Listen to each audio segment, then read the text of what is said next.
for the reaction to take place where what happens, where I believe क्या बोलते हैं, जो आपके reactants हैं वो पहले जाकर क्या होते हैं, adsorb होते हैं, फिर adsorb होकर उसके पुराने वाले bonds क्या होते हैं, वो टूट जाते हैं, और वहां नए वाले bonds क्या होते हैं, वो बन रहे होते हैं, और जब नए वाले bonds बन जाते हैं तो क्या होता है, वो सरफेस को लीव कर जाते हैं, जिसके लिए एक टर्म उन्होंने इजाद की है, क्या जनाब, दे कॉल इट डीजॉर्प्शन। क्या कहते हैं आप सब उसको, डीजॉर्प्शन कहते हैं। मुझे बस आपकी आखिरी लाइन सुननी है कि आपकी आखिरी लाइन क्या लिखी है इस कॉलम के अंदर।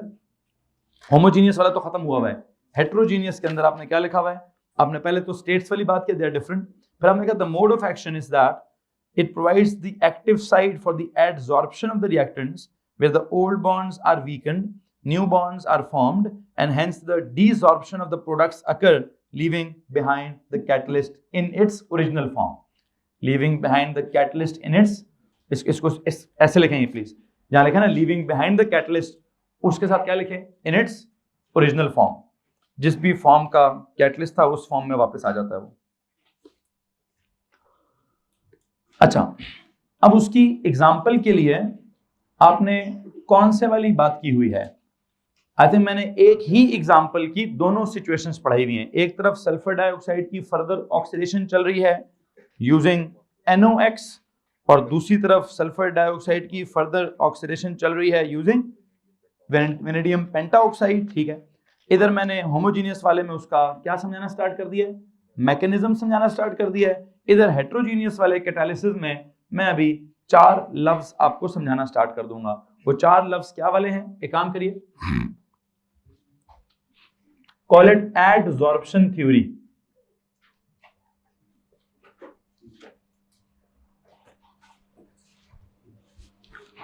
यहां पे मैंने आपको एडसॉर्प्शन थ्योरी जो है वो समझाने की कोशिश करनी है, और इस एडसॉर्प्शन थ्योरी में मैं आपको क्या बताना चाहूंगा और क्या नहीं, गौर से मेरी बात सुनिए। मैंने को तकरीबन आपको 4 स्टेप्स पढ़ाने की कोशिश करनी है कि क्या क्या हो रहा है और क्या क्या नहीं हो रहा। नंबर 1, कैटलिस्ट कौन है, vanadium pentoxide.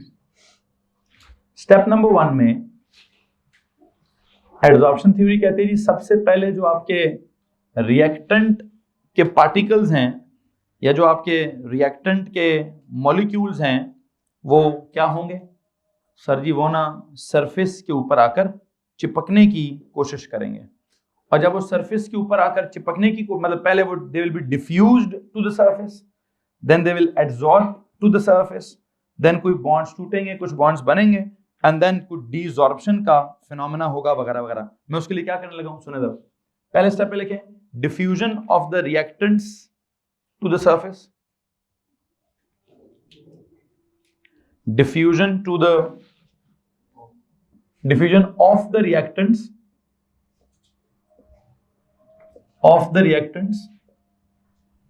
to what, to the surface of what, सुनो जी। अच्छा, अगर मैं कहूं जी वहां से चिपका रहा हूं, ये नहीं चिपका रहा, हेलो ऐसे करते हैं, तो ये वाला मॉलिक्यूल भी वेनेडियम के सरफेस पर आकर एडसॉर्ब हो गया, वो वाला मॉलिक्यूल भी वेनेडियम के सरफेस पर आकर एडसॉर्ब हो गया। अच्छा, एडसॉर्ब होने से होता क्या है, न्यू कोई नया बॉन्ड बन जाता है, बन गया। अब अगला स्टेप क्या होगा, यहां से अगला स्टेप क्या होना चाहिए, सरफेस पर आके चिपक गए हैं, एक्टिव साइट पर आकर जुड़ गए हैं। अब क्या सीन है, अब ओल्ड बॉन्ड्स टूटने लगेंगे और न्यू बॉन्ड्स, कौन सा न्यू बॉन्ड बनाऊं,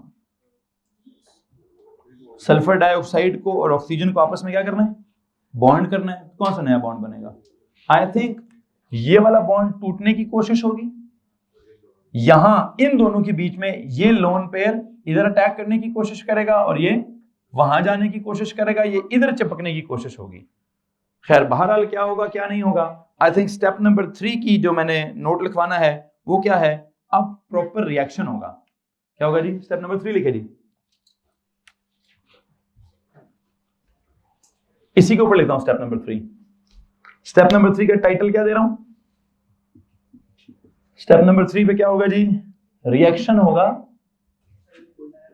in several steps.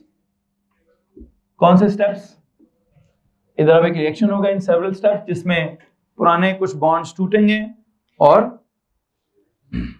Reaction several steps बनेगा। Reaction on the surface, reaction on the surface लिख दीजिए।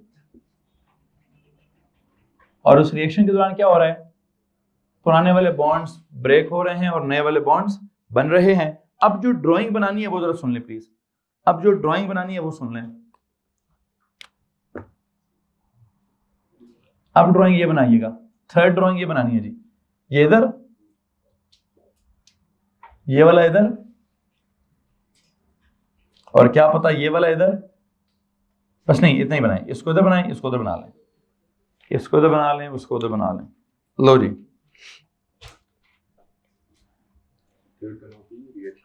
Reaction on the surface, exactly. पहले का नोट क्या था, diffusion of the reactants to the surface of the catalyst.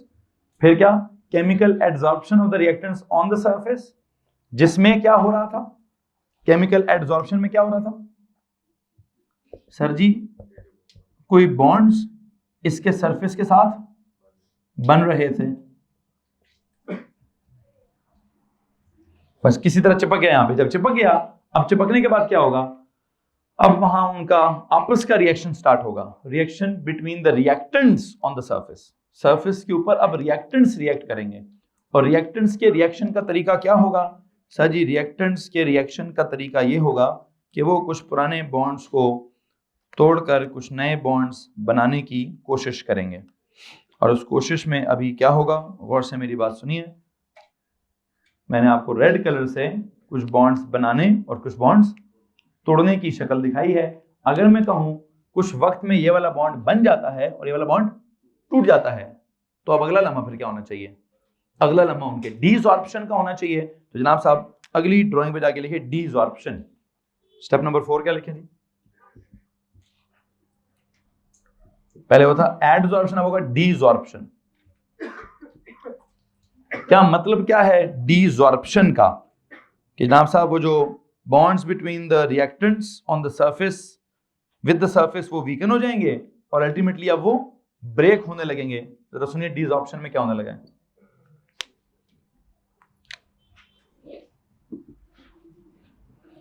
Sulphur ने यहां oxygen के साथ बॉन्ड बना लिया,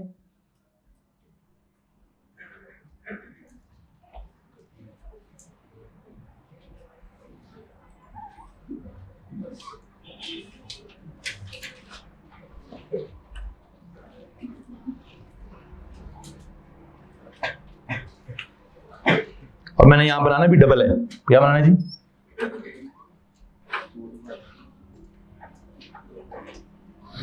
कौन बन चुका है जी, I hope you can see the sulphur trioxide there.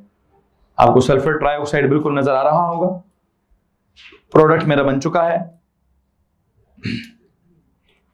अब इस वाले बॉन्ड के, किस वाले बॉन्ड के टूटने की बारी है जी, I believe this one.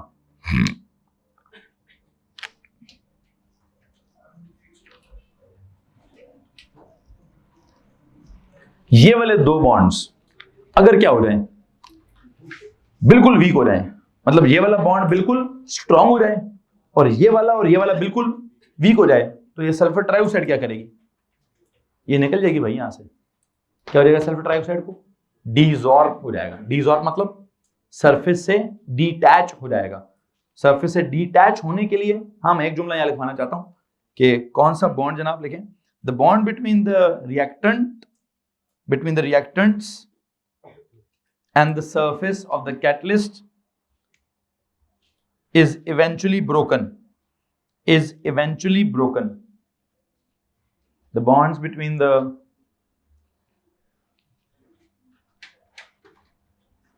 reactants and the surface is eventually broken. मैं बुनियादी तौर पर इस सल्फर ट्राइऑक्साइड को बीच में से निकालना चाहता हूं। वो वाला ऑक्सीजन बेशक वहीं पर चिपका रहे, आई डोंट माइंड। तो डीसॉर्प्शन में मैंने क्या क्या, what is happening, the bonds between the, वो जब पहले बना था तब भी वीक था और जब टूट रहा है तो वीक है, तो टूट रहा है। These are the strong bonds actually. ये बन गए तो बस एक दफा बन गए। डीसॉर्प्शन के साथ क्या लाइन लिखिए, the bond between the reactants and the surface of the catalyst is eventually broken, weakens and eventually broken, weakens and eventually broken। जब वो ब्रेक हो जाएगा आखिरी स्टेप में क्या करूं फिर? जैसे पहले स्टेप में था diffusion of the reactants to the surface, अब क्या करूं? Diffusion of the products away from the surface. यहां क्या था? रिएक्टेंट सरफेस के करीब आए थे, diffusion of the reactants to the surface आए थे। अब अगर वो प्रोडक्ट बन गया है तो क्या होगा? Diffusion of the products away from the surface. तो आखिरी स्टेप क्या लिखें जी? Diffusion of the products away from the surface. अब वो अवे फ्रॉम द सरफेस कैसे दिखाऊं? Diffusion of the products away from the surface of the catalyst. अच्छा, उसकी ड्राइंग जरा सुनिए अभी। If I say this is that surface of the catalyst and there was this sulfur trioxide, and if I tell you इसका bond टूट चुका है, अगर इसका बॉन्ड टूट चुका है तो now it will क्या? It will leave the surface, it will move away from the surface of the liquid। हाँ बेशक ये वाला यहाँ चिपका रहे, ये वाला O यहाँ पे चिपका रहा है, ये किसी और सल्फर डाइऑक्साइड के साथ रिएक्ट करके निकलेगा। For me the product is sulfur trioxide, it's not the oxygen is not the product। Sulphur dioxide और ऑक्सीजन के आधे मॉलिक्यूल ने, किसने? आई hope you see the balancing. Sulphur dioxide reacts with half of what? Half of O2। तो half of O2 के साथ उसने react किया, the other half of O2 वो सरफेस पे चिपका हुआ है। Sulphur trioxide leaves the surface. यहां तक किसी को मसला है भाई? So what is happening? You see heterogeneous catalysis के अंदर क्या हो रहा है और क्या नहीं हो रहा। मैं समझता हूं कि यहाँ पे 5 स्टेप्स के अंदर आप उस कहानी को एक्सप्लेन करेंगे। क्या है 5 स्टेप्स? सबसे पहले रिएक्टेंट के particles they diffuse to the surface of the catalyst. फिर रिएक्टेंट के particles are adsorbed on the surface of the catalyst by forming some of the कोई भी bond. I believe dative bond. लेकिन मैंने उस डेटिव बॉन्ड की explanation क्यों नहीं दी? बिकॉज ट्रांजिशन एलिमेंट की एक्सप्लेनेशन मैंने अभी तक ट्रांजिशन को एज अ चैप्टर नहीं पढ़ाया, ट्रांजिशन की प्रॉपर्टीज नहीं पढ़ाई, डी सबशेल नहीं पढ़ाया, उसके ऑर्बिटल्स नहीं पढ़ाए, उनका एम्प्टी होना नहीं समझाया, उनका acceptor of the lone pair होना नहीं समझाया। तो मैंने अभी बोलने की हद तक डेटिव बॉन्डिंग का लफ्ज इस्तेमाल कर लिया है। लेकिन हाँ अभी तो कोई भी बॉन्ड बन जाएगा, किसी भी तरह चिपक गए, कोई ना कोई केमिजॉर्प्शन हुई है, केमिकल एड्सॉर्प्शन हुई है, कोई केमिकल बॉन्ड बना है। कौन सा केमिकल बॉन्ड बना है? I think this should be explained कि ये जो केमिजॉर्प्शन है, किस बॉन्ड के बनने को केमिजॉर्प्शन कहते हैं on the surface of the catalyst, it should be studied in the chapter of transition वाले की डिटेल में पढ़ना चाहिए। खैर चिपक गए जी, चिपक गए। चिपकने से क्या हुआ? They had that, वो क्या बोलते हैं, एक लॉन्ग गोल मेज कॉन्फ्रेंस हो गई, आमने सामने आ गए, बैठ गए। तो अब इन्होंने वहां उसकी वजह से चिपके हुए हैं और आपस में क्या कर रहे हैं? आपस में उनकी एक गुफ्तगू शुनीद हो रही है, उनकी आपस में कोई फिजिबिलिटी डेवलप हो रही है, पुराने बॉन्ड्स की काउंटिंग हो रही है, नए बॉन्ड्स की काउंटिंग हो रही है, कोई एनर्जेटिक्स डिस्कस हो रही होगी यहाँ पे कि जी बॉन्ड बनना चाहिए कि नहीं बनना चाहिए, कौन सा बनना चाहिए, कौन सा टूटना चाहिए। And if the reaction is क्या? डेल्टा एच के हिसाब से नेगेटिव, डेल्टा एस के हिसाब से पॉजिटिव एंड डेल्टा जी के हिसाब से नेगेटिव। मतलब if the product formed increases the stability of the system, not just the reacting system but the surrounding system as well, तो क्या होगा? तो the product will be formed and once the product is formed it will be desorbed from the surface and you know what, it will diffuse away from the surface। so this is some sort of theory जिसको आपको क्या करना चाहिए? sometimes वो कहता है जी explain करें, तो 5 नंबरों में उसको एक्सप्लेन करना चाहिए। those 5 statements are क्या? please listen once again। number 1, reactant के particles whatever they are, atoms, ions or molecules, they'll diffuse to the surface of the catalyst where they will be क्या? 5 minutes चाहिए। where क्या होगा?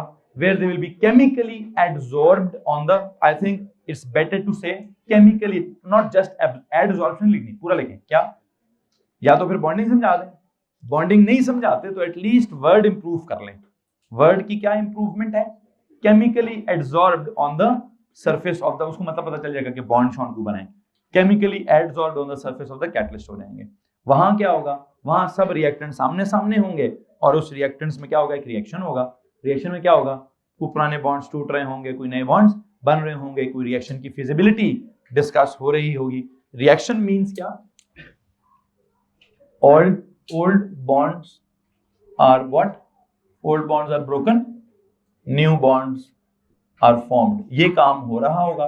Once ये काम हो गया तो क्या होगा, वंस ये काम हो गया, मिसाल के तौर पर ये वाला बॉन्ड पूरा पूरा बन गया और ये वीक होकर टूटने लगा तो क्या होगा, आप उसको क्या बोलेंगे, सर क्या हो गया, यहां से क्या हो गया, यहां से हमने कहा डीजॉर्ब हो गया। वंस वो यहां से डीजॉर्ब हो गया तो क्या होगा, कहेगा जी बस अब मेरा क्या काम है यहाँ पे, मैं जा रहा हूँ अपने घर, ठीक है, तो निकल जाएगा वहां से। The product will be diffused away from the product. I believe ये पूरी कहानी है किस चीज की, ये पूरी कहानी है एडजॉर्प्शन थ्योरी की। अब इस एडजॉर्प्शन थ्योरी ने क्या किया है, जो रिएक्शन नॉर्मली नहीं था होने वाला उनको क्या किया है, उनको करवा दिया है। कैसे करवा दिया, मतलब इसने रेट ऑफ रिएक्शन कैसे बढ़ाया है, कैसे रेट ऑफ रिएक्शन बढ़ गया है। असल में इसने उन रिएक्टेंट के पार्टिकल्स को आपस में मिलने का मौका फराहम किया है, उनको आपस में रिएक्ट करने की जगह प्रोवाइड की है, उनको एक्टिव साइट जिसको आप बोल रहे हैं कि जहां पर रिएक्शन ने होना है।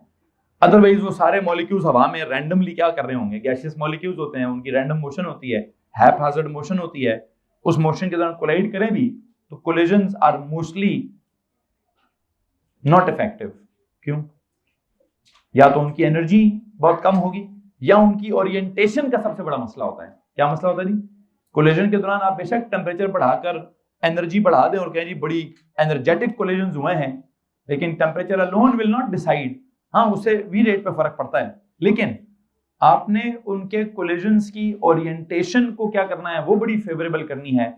आई बिलीव एक कैटलिस्ट क्या काम कर रहा है, उनको एक जगह पे लाकर उनके कोलिजन में या उनकी जो भी ओरिएंटेशन में उनको बड़ा एडजस्ट करने की कोशिश कर रहा है। बहरहाल जो भी है, एडजॉर्प्शन थ्योरी के जो 5 स्टेप्स हैं हमने आपको समझा दिए हैं। और ये कैटलिस्ट क्या कर रहा है, ये when it provides an active site for the reaction, वहां पर रिएक्शन की स्पीड को वैसे ही तेजी मिल जाती है, बिकॉज नॉर्मल हालात में रिएक्टेंट्स इस तरह से पुराने बॉन्ड, इस तरह से नया बॉन्ड बनाकर पुराना वाला बॉन्ड तोड़ते नहीं है। और जब यहाँ पे सेटल उनको कराया गया है, इधर सेटल ही इस काम के लिए कराया गया है, यार इस रिएक्शन की फिजिबिलिटी चेक कर लो जरा, तुम इस रिएक्शंस के हिसाब से चल रहे हो, तुम इस बॉन्ड के हिसाब से चल रहे हो, तुम इस वाले बॉन्ड के हिसाब से चल रहे हो, यहाँ बैठो, सुकून करो, थोड़ी गपशप लगाओ और जरा इस रिएक्शन की फिजिबिलिटी चेक करो कि ये वाला अगर बॉन्ड बन गया बाकियों की निस्बत में तो क्या होगा। आई थिंक मुज़ाकरात किस सूरत में कामयाब होंगे, अगर यहाँ वाला बॉन्ड जो है वो उसकी फिजिबिलिटी पॉजिटिव रही, मतलब उसका डेल्टा H नेगेटिव रहा, डेल्टा S पॉजिटिव रहा, डेल्टा G नेगेटिव रहा, तो इस वाले ने बनना है और बाकियों ने क्या करना है, बाकियों ने टूट जाना है। ये जो भी delta H, delta S, delta G का हिसाब किताब है उसने होना है। एंड आई थिंक जब प्रोडक्ट ने बनना है, डीजॉर्ब होकर उसने डिफ्यूज अवे कर जाना है।